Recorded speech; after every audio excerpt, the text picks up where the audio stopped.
জীৱনৰ যাত্ৰাত সাধাৰণ চৰাই নহবা, ঈগল হোৱা। সাধাৰণ চৰাই আকাশত উৰে সঁচা, কিন্তু ঈগলে নীৰৱ হৈ আকাশ চুব পাৰে।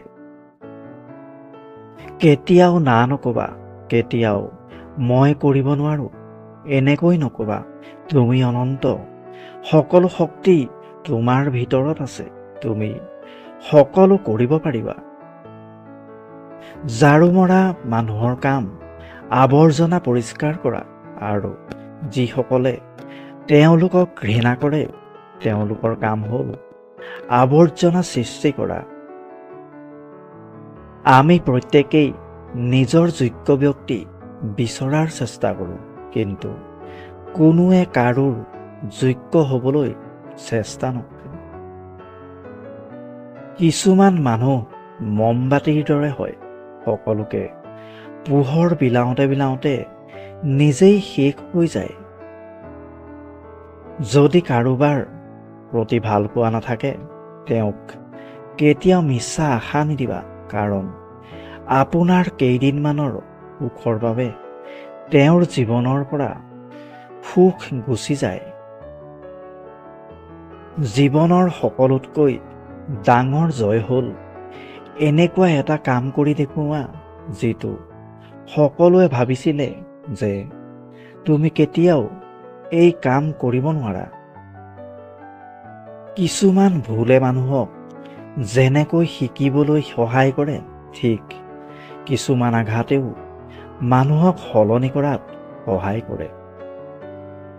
প্ৰয়োজন অবিহনে যিয়ে তোমাৰ কাষত থাকে, তেওঁৱেই হৈছে তোমাৰ প্ৰিয়জন। বাস্তৱ এইটোৱেই যে নিজৰ পকেটত টকা নাথাকিলে পৃথিৱীত কোনো কাৰো আপোন নহয়।